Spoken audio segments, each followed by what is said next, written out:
Assalamualaikum warahmatullahi wabarakatuh. Semoga semua para penonton TV Hijrah berada dalam keadaan sihat sejahtera. Hari ini kita akan sentuh topik bertikam lidah mengundang dosa. Tapi apa kata kita nak kupas bersama dengan Al-Fadil Ustaz Dr. Nur Muhammad Hadi Zahlan. Assalamualaikum Ustaz. Waalaikumsalam warahmatullahi Berseri ke sana sebab lampu saya rasa. Alhamdulillah. Masya-Allah. Pengasas Pertubuhan Akademi Al-Bayan berseri orangnya. Cuma kadang dia jadi perdebatan. Macam mana kita nak tahu kat mana titik tolak ataupun ruang lingkup yang dibenarkan berdebat? Tahap ni je. Kalau ikut akhlak Nabi begini saja. Islam ajar kita macam ni saja. Macam ni kita nak memilih cara berdebat terbaik.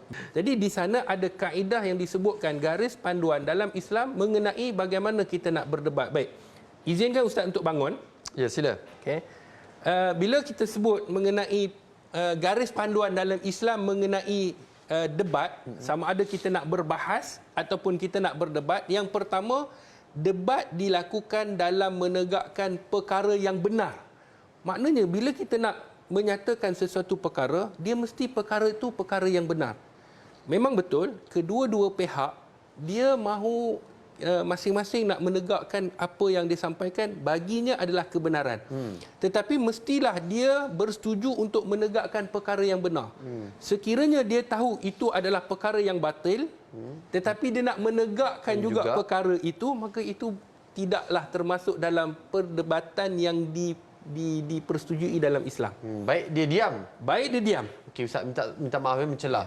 Ustaz, kalau yang benar tu dia rasa dia benar. Macam Ustaz cakap kan? Saya kata PM hari itulah PM yang saya nak. Contohlah, contoh hari ini tengah panas kan. Itulah PM yang saya nak. Dialah yang benar. Ustaz ada pandangan Ustaz. Betul. Sebab tu bila kita bercakap, berdebat tu tak salah untuk mempertahankan hujah. Cumanya niat masing-masing. Saya, Tuan Haji Talib, penonton, mestilah kita berniat untuk menegakkan kebenaran. Sekiranya ada fakta yang menyanggah ataupun fakta yang menyebabkan ini bukti yang kukuh bahawa perkara ni berlaku. Contohnya, waktu tu saya tak boleh dah. Orang kata, oh betul lah, benda ni berlaku, maka kita kena kembali kepada nak perkara yang benar. Ada orang yang sekarang ni berdebat, dia tahu benda tu tak benar. Contohnya, dia tak kira lah dalam politik, dalam cara ilmiah, asatizah. Dia tahu benda tu tak benar, tetapi dia tetap tegakkan kebatilan. Kenapa? Kerana menjaga air muka ataupun menjaga apa yang telah dicakapkan. Inilah perkara yang biasanya berlaku. Sebab tu debat dilakukan dalam menegakkan perkara yang benar. Baik. Itu yang pertama. Yang kedua, debat dilakukan dengan cara yang baik. Kan Allah sebut, Allah kata wajadilhum billati hiya ahsan, nak berdebat dengan cara yang baik.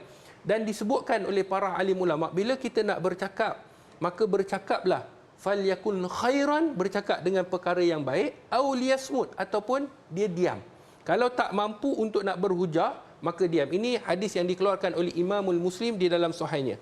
Kemudian yang ketiga, dia mesti, Tuan Haji Talib dan sahabat-sahabat penonton, menghindari daripada berkata yang buruk, keji, mencaci atau memaki. Ni kita tak nak ni. Inilah yang kebiasaan. Yang orang suka bila kita bercakap, fakta orang tak minat sangat. Orang suka kalau kita hentam orang, kalau kita aibkan orang, kalau kita pergi dedahkan, kalau kita pergi cerita salah silap cela dan sebagainya, kita keji, mencaci dan memaki, maka orang rasa inilah pendebatan yang bagus, pendebat yang bagus. Tetapi perlu kita tahu, kita kena hindar daripada perkataan yang buruk, keji ataupun perkataan-perkataan yang boleh mengguruskan hati. Sebab tu kita kena faham nombor 3 ni, iaitu kita kena jaga akhlak tingkah laku.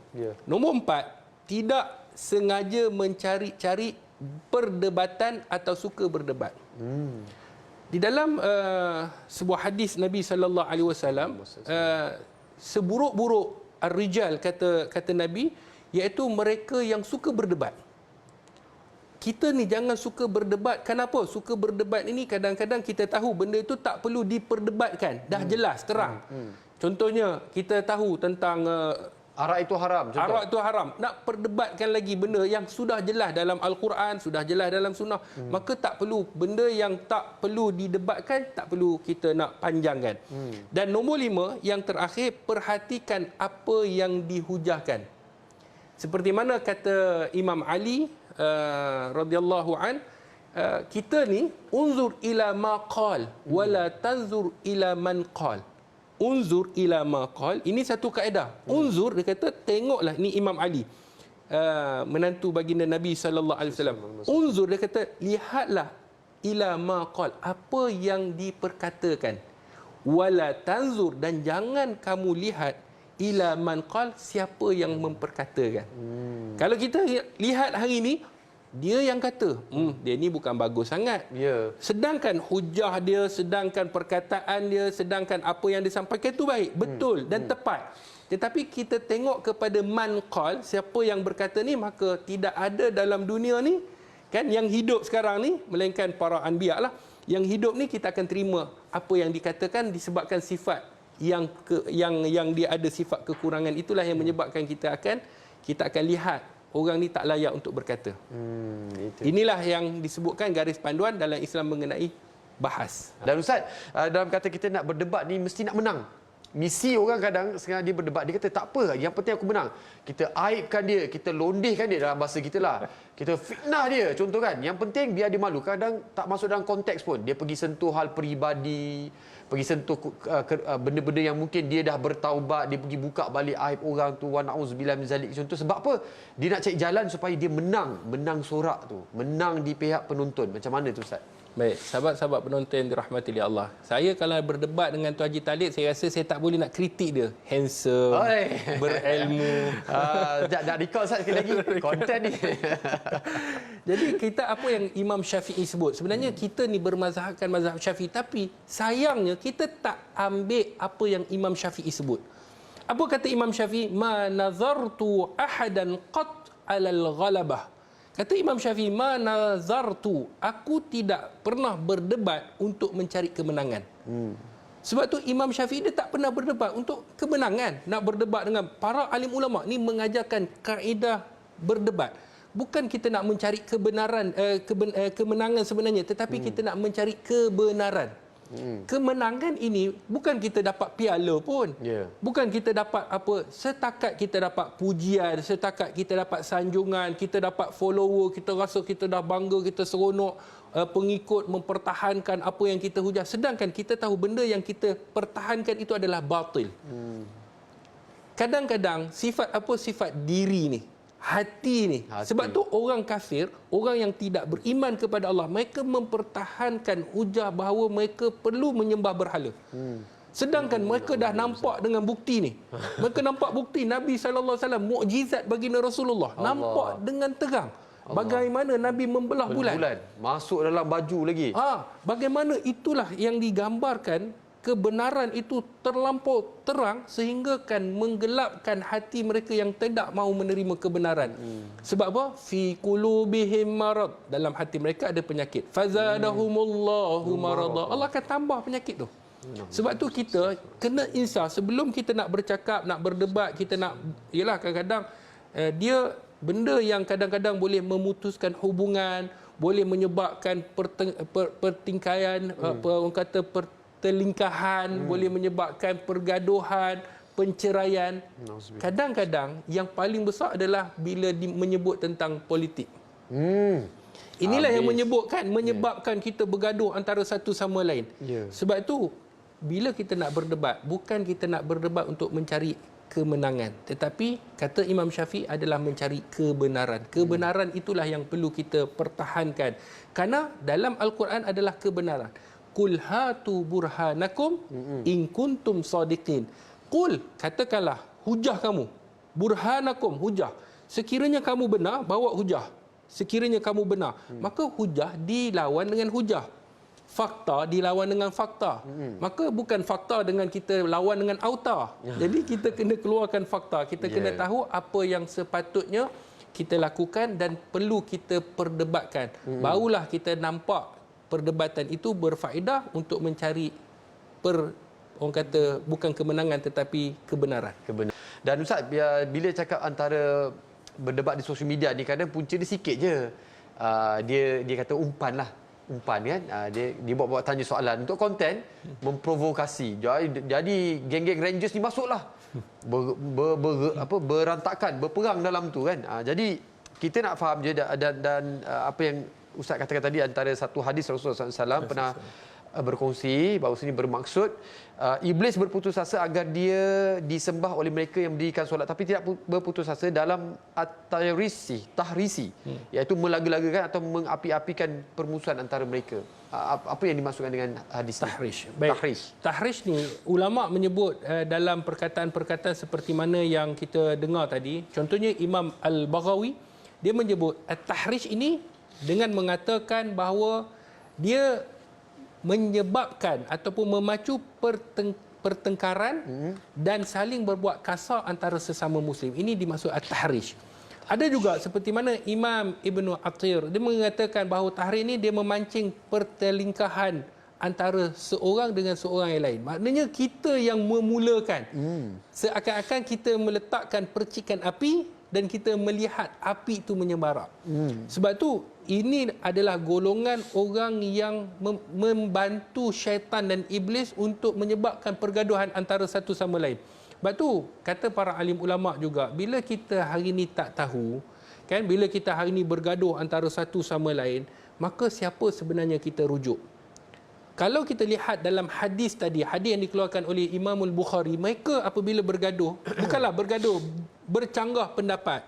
Kan kita cerita tentang solat asar, kan Nabi kata jangan kamu solat asar sehingga kamu sampai ke Bani Quraizah.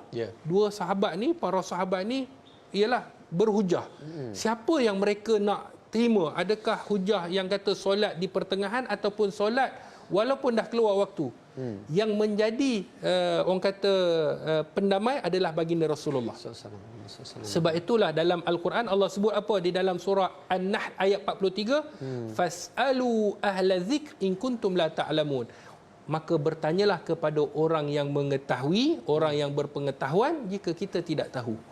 Jadi kalau kita hari ni macam mana kita nak tahu, kita pergi tanya.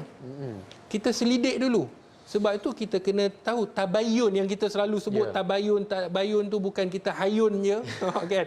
Bukan kita tibayun ada dalam ni kan. Tabayun ke tibayun. Kita tabayun dulu, kita pastikan dahulu, kita tahu maklumat tu baru kita sampaikan. Kalau kita tak tahu apa kita buat, kita diam. Fal yasmut, itu adalah lebih baik. Kita diam seperti mana dalam hadis Nabi sallallahu alaihi wasallam. Maka diam itu mendapat ganjaran sebenarnya. Sebab kalau tidak, kita telah meletakkan batu api, kita telah memercikkan api untuk menyebabkan orang bergaduh. Lepas tu sahabat-sahabat penonton, kita nasihat antara satu sama lain. Kalau kita tak pasti, kita tanya orang yang tahu. Dan orang tu mesti dia ada pengetahuan. Tetapi kalau dia hujah juga, kita rasa tak yakin, kita diam. Itu lebih baik. Kerana kalau sekiranya kita pergi cakap, kita tambah, kita pergi ni, mungkin dia akan menyebabkan benda itu lebih besar.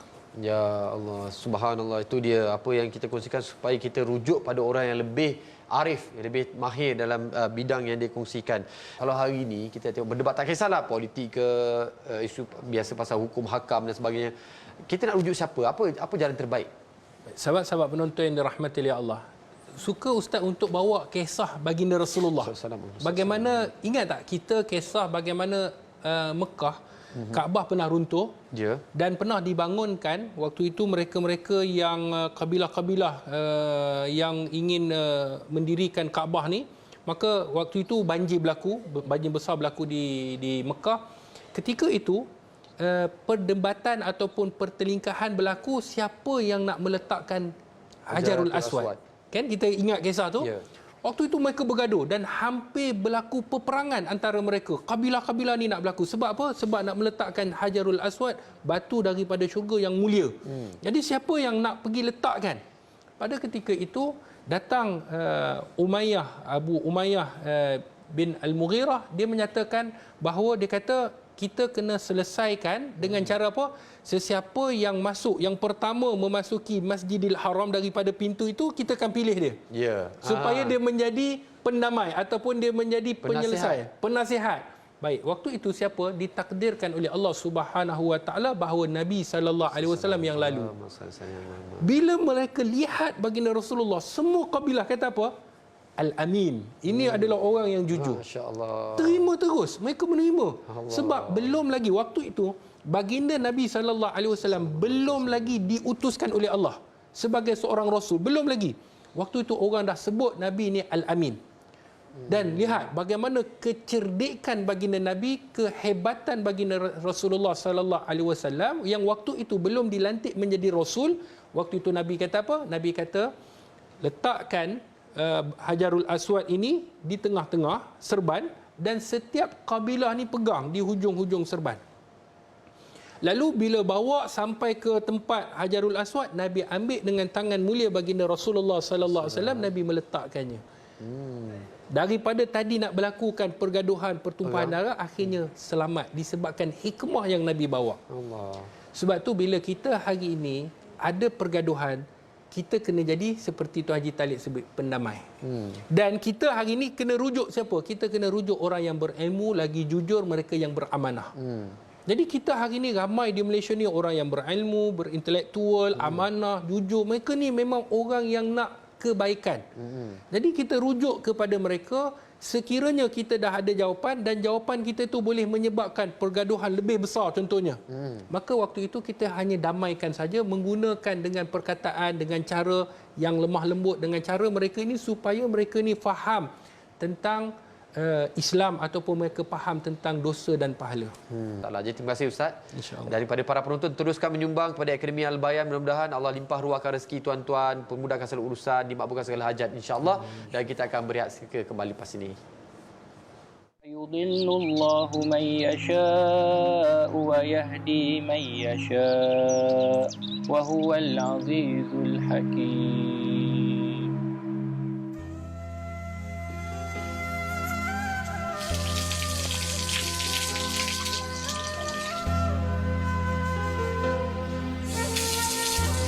Rapat Ansar.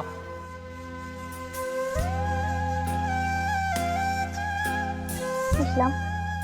Kita pergi solat. Alhamdulillah. Allahu Akbar.